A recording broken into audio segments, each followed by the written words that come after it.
الحمد لله نحمده ونستعينه ونستغفره ونؤمن به ونتوكل عليه ونعوذ بالله من شرور أنفسنا ومن سيئات أعمالنا من يهده الله فلا مضل له ومن يضلله فلا هادي له ونشهد أن لا إله إلا الله وحده لا شريك له ونشهد أن سيدنا وشفيعنا وسندنا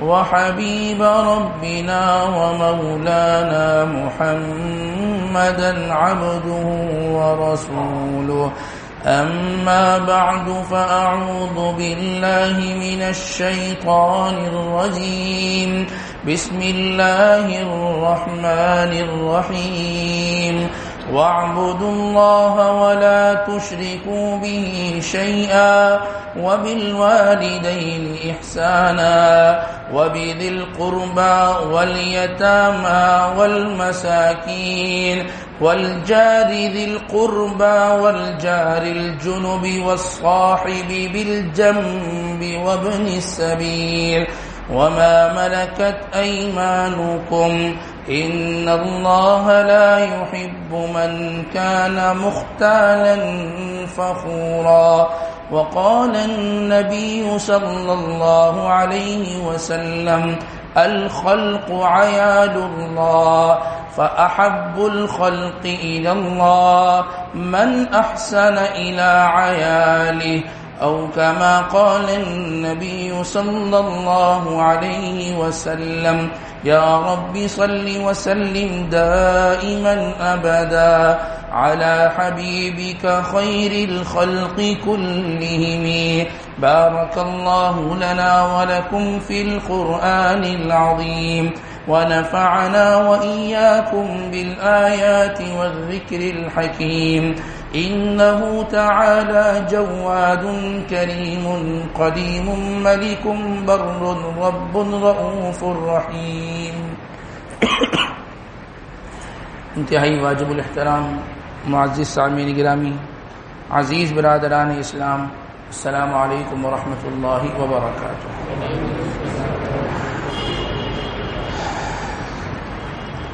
اللہ جل جلالہ عما نوالہ کا جو کلام قرآن مجید کی شکل میں ہمارے پاس موجود ہے، اور وہ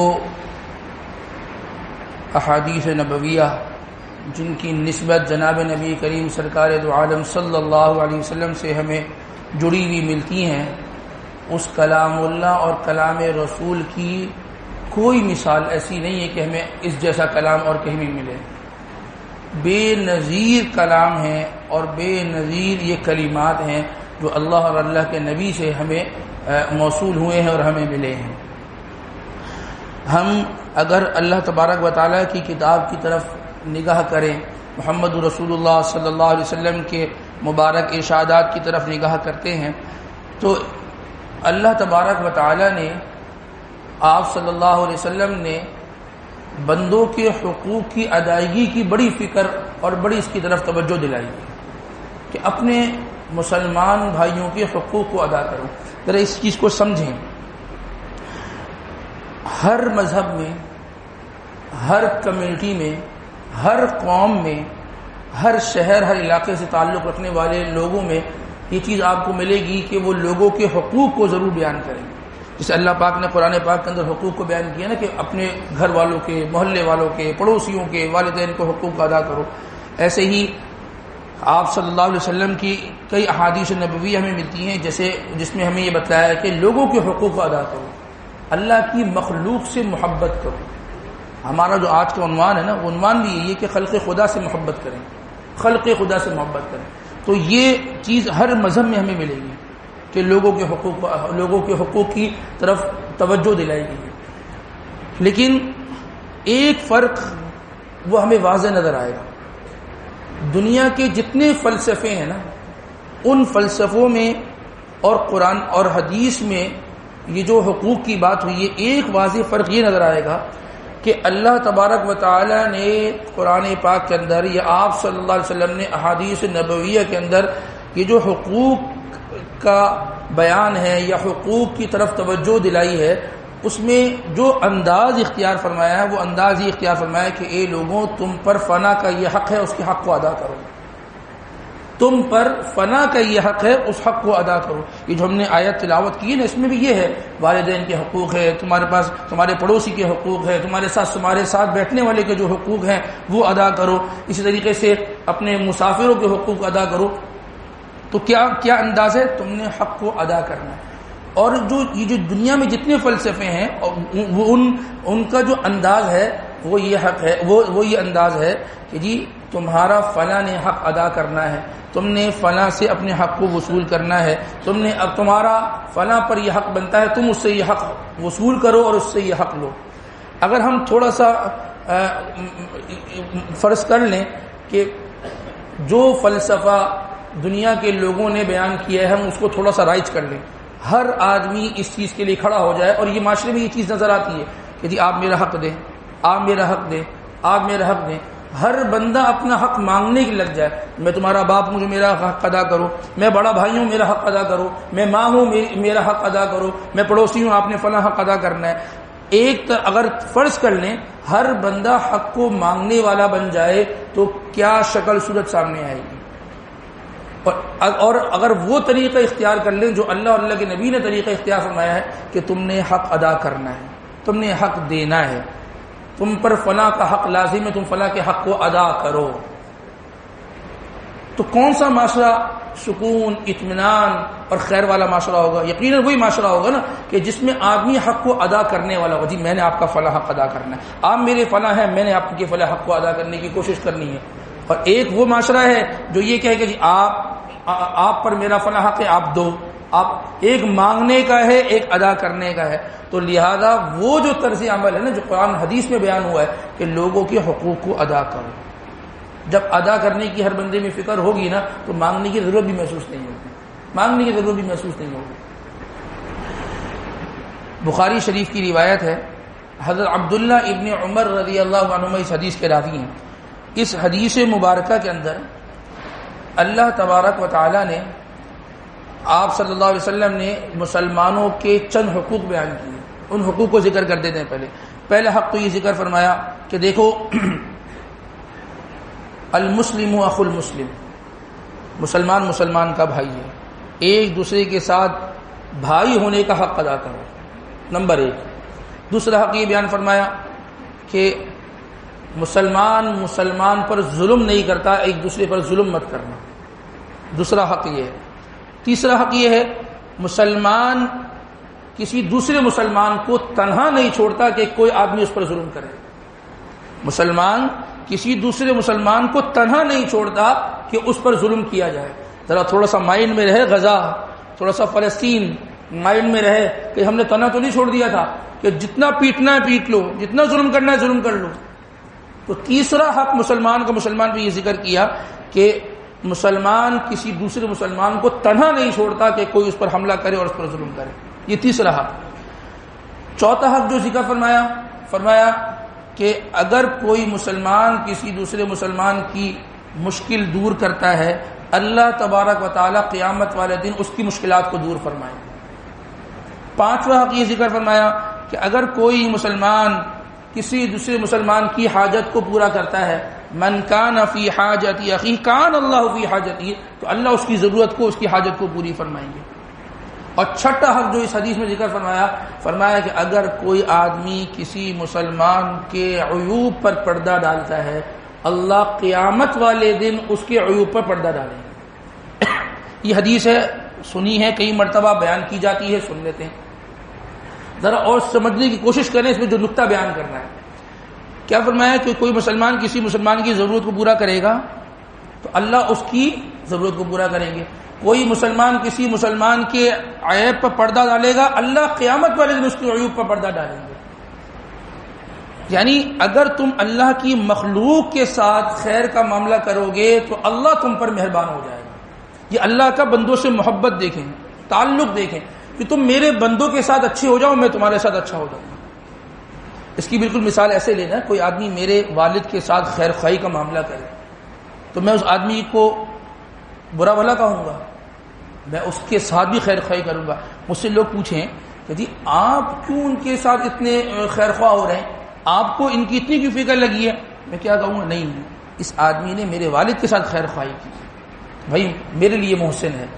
اس آدمی نے میرے بھائی کے ساتھ خیر خواہی کا جذبہ رکھا ہے، اس کی مدد کی ہے، نہیں بھائی کچھ بھی ہے، میری مدد نہیں کی، میرے بھائی کی مدد کی ہے، گویا کہ میری مدد کی ہے، میں اس کے ساتھ اچھا جو ہے وہ میں اس کے ساتھ رویہ رکھوں گا، اچھے تعلقات میں اس کے ساتھ رکھوں گا۔ کیوں؟ کیونکہ اس نے میرے کنبے کے ساتھ، میرے اہل خانہ کے ساتھ اس نے اچھا رویہ اختیار رکھا۔ تو اللہ تبارک و تعالی کے بارے میں جو حدیث آپ علیہ السلام نے ذکر فرمائی نا، الخلق عیال اللہ، یہ جتنی مخلوق ہے یہ سب اللہ کا کنبہ ہے، یہ اللہ کا کنبہ ہے۔ ہمارے یہاں کنبے میں تو رشتہ داریاں ہوتی ہیں نا، تو اللہ کے رشتہ داری تو کوئی نہیں ہے، کوئی اللہ کا بیٹا، کوئی اللہ کا بھائی نہیں ہے، لیکن یہ جو کنبہ ہونا ذکر فرمایا یہ محبت کا اظہار ہے کہ اللہ اپنے بندوں سے بڑی محبت کرتے ہیں، یہ سب اللہ کا کنبہ ہے۔ اور پھر فرمایا فَأَحَبُّ الْخَلْقِ إِلَى اللَّهِ مَنْ أَحْسَنَ إِلَىٰ عَيَالِهِ، اللہ تبارک و تعالیٰ کی سب سے زیادہ اللہ کو محبوب وہ ہے جو اللہ کے بندوں کے ساتھ محبت کا جذبہ رکھے، محبت کا تعلق رکھے۔ اللہ کے سب سے زیادہ محبوب وہ ہے۔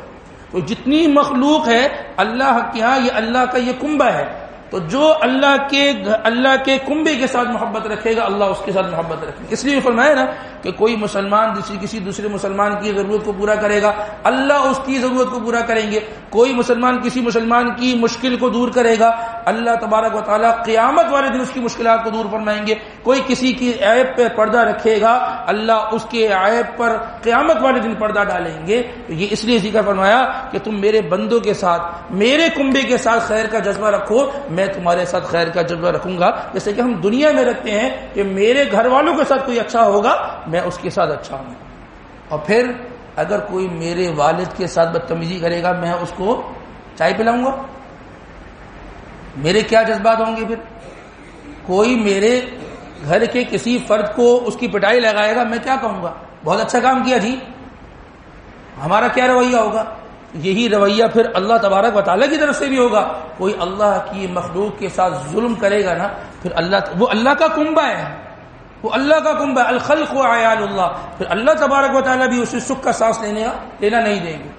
کوئی اللہ کی مخلوق کے مال کو چھینے گا، اس کے حق کو کھائے گا، تو اللہ تبارک و تعالیٰ بھی اس کو پیٹ بھر کا نصیب نہیں فرمائیں گے۔ کوئی کسی کو زخم لگائے گا تو اللہ تبارک و تعالیٰ بھی اس کو صحت کی حالت میں نہیں چھوڑیں گے۔ کوئی یہ بھی اللہ کا کنبہ ہے، اللہ کا کنبہ ہے۔ ایک اور حدیث ہے، حدیث قدسی ہے، مسلم شریف کی روایت ہے۔ حضرت سیدنا ابو ہریرہ رضی اللہ تعالیٰ عنہ اس حدیث کے راوی ہیں، فرماتے ہیں کہ آپ صلی اللہ علیہ وسلم نے یہ فرمایا، اور اللہ کے نبی یہ فرماتے ہیں کہ اللہ تبارک و تعالیٰ یوں فرمائیں گے۔ کیسے فرمائیں گے؟ قیامت والے دن کہ ایک بندہ لایا جائے گا، اللہ تبارک و تعالیٰ اس سے یہ پوچھیں گے کہ جی تم دنیا میں زندگی گزار کے آئے ہو، میں فلاں موقع پہ فلاں وقت میں بیمار تھا تو تم میری عیادت کے لیے نہیں آئے۔ تو وہ بندہ کہے گا یا اللہ آپ بیمار تھے؟ بیماری، صحت، تکلیف، یہ تو اللہ، آپ تو اس سے پاک ہیں، آپ تو اس سے پاک ہیں، تو آپ کیسے بیمار ہو سکتے ہیں؟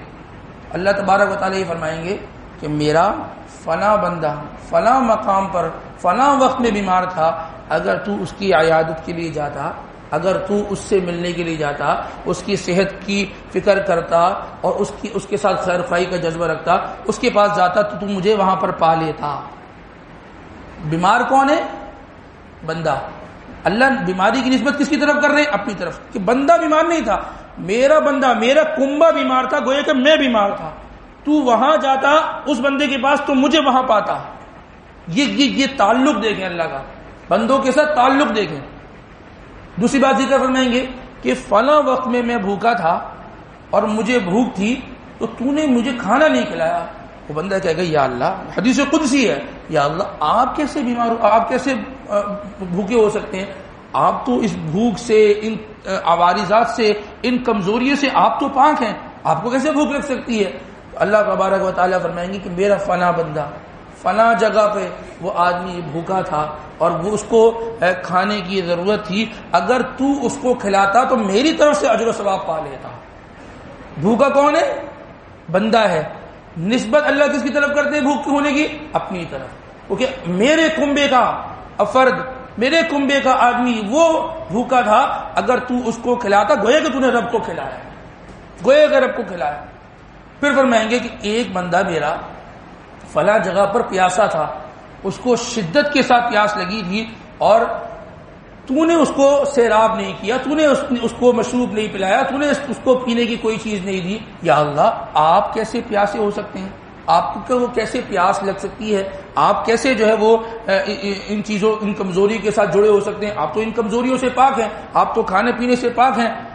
میرا فلاں بندہ فلاں جگہ پر جو ہے وہ پیاسا تھا، اگر تو اس کو پلاتا، وہاں پلانے سے مجھے میری طرف سے تجھے اجر و ثواب ملتا، گویا کہ تو نے اپنے رب کو پلایا، گویا کہ تو نے اپنے رب کو پلایا۔ آپ اصل جو چیز جو بتانا مقصود ہے، وہ بتانا یہ مقصود ہے کہ اللہ تبارک و تعالیٰ کا اپنے بندوں سے کتنا محبت والا تعلق ہے، کہ بیمار بندہ ہے، بھوکا بندہ ہے، پیاسا بندہ ہے، اللہ تبارک و تعالیٰ اس بھوک اور اس پیاس کی اور اس بیماری کی نسبت باوجود اس کے کہ اللہ ان چیزوں سے پاک ہے، اپنی طرف کر رہے ہیں، گویا کہ وہ بیمار نہیں تھا، میں بیمار تھا، میرا بندہ بیمار نہیں تھا، گویا کہ میں بیمار تھا، تو اس کو کھلاتا، اس کو پلاتا، اس کی عیادت کو جاتا، تو گویا کہ ایسے ہے کہ تو نے اللہ کو کھلایا، اللہ کو پلایا اور اللہ تبارک و تعالیٰ کی عیادت کے لیے تو گیا۔ حالانکہ یہ چیز ایسے ہو نہیں سکتی، لیکن اللہ نے اس تعلق کو بیان کیا۔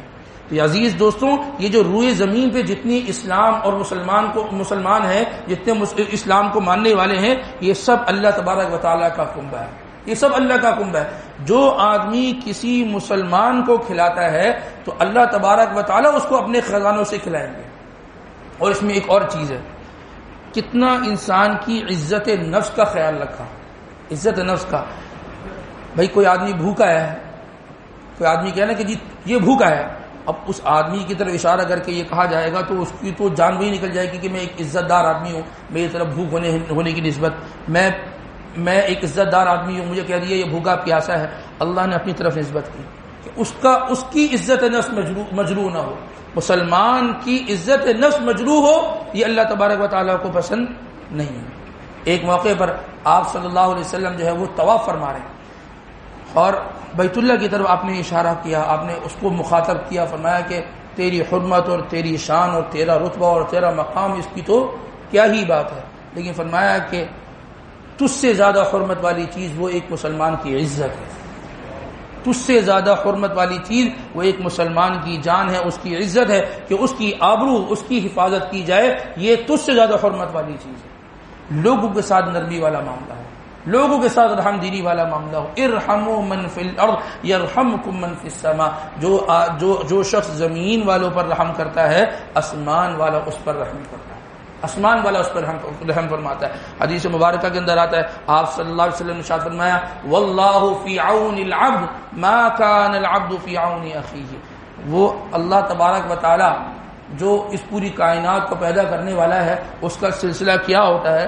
فرماتے ہیں آپ علیہ السلام نے ارشاد فرمایا کہ اگر کوئی آدمی کسی مسلمان کی کسی چیز میں مدد کرتا ہے تو جب تک وہ آدمی اس کی مدد میں لگا رہتا ہے، اللہ اس کی مدد میں لگے رہتے ہیں۔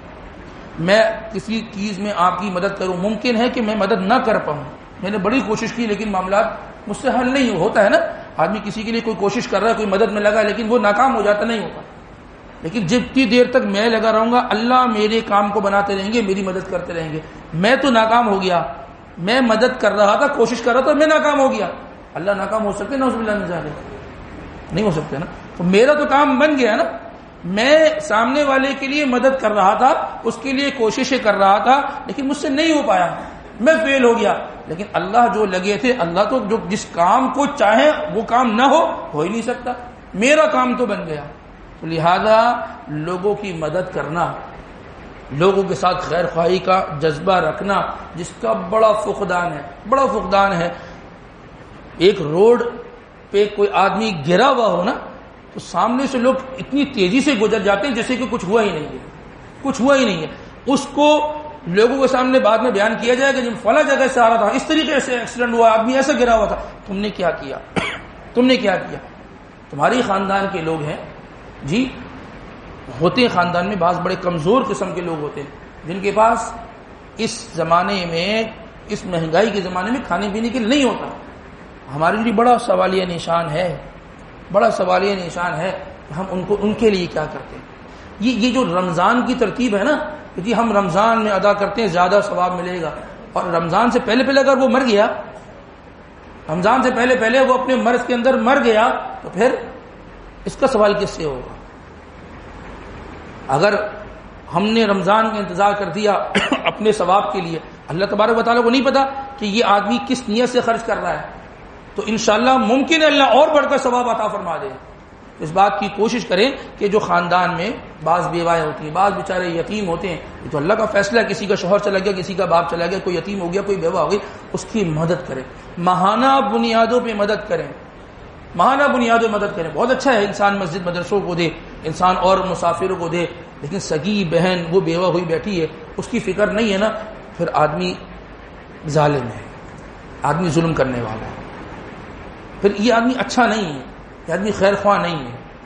سگا بھائی لوگوں کے آگے ہاتھ پھیلا رہا ہے اور یہ پوری جہاں میں بانٹ رہا ہے، بہت اچھا نیکی کا کام کر رہا ہے، لیکن اس معاملے میں آپ قصوروار ہیں، اس معاملے میں آپ قصوروار ہیں.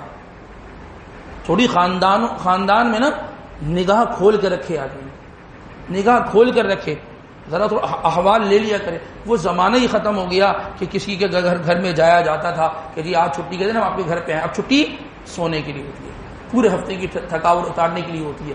کہاں ملاقات ہوگی؟ جی جنازوں میں ملاقات ہوگی. پھر وہاں پتہ چلتا اچھا ان حالات میں گیا، اچھا علاج کے لیے پیسے دیتے.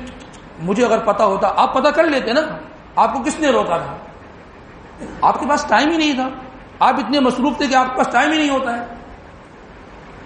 اس سے پہلے کہ اس آدمی کو مرنے کے بعد سہارا اور کندھا دیا جائے، زندگی میں سہارا دے دیا جائے، زندگی میں سہارا دے دیا جائے. بہت ضرورت مند لوگ ہوتے ہیں، طرح طرح کی بیماریوں میں مبتلا ہوتے ہیں. اب اس انتظار میں رہے کہ کوئی ہمیں فون کرے جی ہماری مدد کرو، آپ دینے کے لیے اگر تیار ہیں تو آپ تلاش کریں ایسے ضرورت مند لوگوں. مسلمانوں سے محبت کریں، اللہ کی مخلوق سے محبت کریں، اللہ وہاں سے نوازے گا انسان سوچ نہیں سکتا. اور یہ یاد رکھیں جو اللہ کے لیے دیتا ہے نا، اللہ تبارک و تعالیٰ کبھی اس کو بے یار و مددگار نہیں چھوڑتا. اور جو آدمی اپنے ہاتھ کو روک لیتا ہے نا، اللہ تبارک و تعالیٰ بھی ہاتھ کو روک لیتے ہیں. اما عائشہ صدیقہ رضی اللہ تعالیٰ گھر میں موجود تھیں، آپ علیہ السلام بھی تشریف فرما تھے. وہ کوئی سائل آیا، تو سائل آیا، دروازہ بجا، خادمہ سے کہا کہ جب دیکھو کون آیا، کہ سائل آیا ہے اور کھانا پینے کا سوال کرتا ہے. تو اما عائشہ صدیقہ رضی اللہ تعالیٰ نے خادمہ سے کہا کہ جی دیکھو کیا ہے، اس کو کتنا دینا ہے، کیا رکھا ہوا ہے. تو آپ علیہ السلام نے ایک جملہ ارشاد فرمایا، فرمایا کہ دیکھو ایک عائشہ، تم گن کر دو گی تو اللہ بھی گن کر دے گا، اگر تم بے حساب دو گی اللہ بے حساب دے گا. ٹھیک ہے، بیوی کے بھی حق ہیں، بچوں کے بھی حق ہیں، لیکن اتنا جمع کرنا اس زمانے میں لوگوں کو حوث ہو گئی ہے، ہرس ہے، پیٹ ہی نہیں بھر رہا، وہ نیت ہی نہیں بھر کے دے رہی. کتنا جمع کریں گے؟ اور اتنے سخت دل ہو گئے ہیں کہ آدمی کو بھوکا تڑپتے ہوئے دیکھتے ہیں، وہ بھوک میں ہے، ان کے پاس کچھ نہیں ہے، لیکن آدمی کا دل نرم نہیں ہوتا. اتنے سخت دل ہو گئے، وہ دیکھ رہے ہیں وہ یتیم ہو گئے. ہاں ٹھیک ہے، ہماری ذمہ داری نہیں ہے، پھر کس کی ذمہ داری ہے؟ یہ تو مسلمان ہے بھائی. آپ کے خاندان سے دور کا ہے، قریب کا رشتہ دار ہے تو بھائی آپ کے خاندان کا کون فکر کرے گا؟ کس کے اوپر چھوڑ دیں گے؟ اور یہ سرکل گھومتے دیر نہیں لگتی ہے. اگر آج وہ یتیم ہوا نا، کل میں یتیم، میرے بچے بھی یتیم ہو سکتے ہیں، اللہ نہ کرے.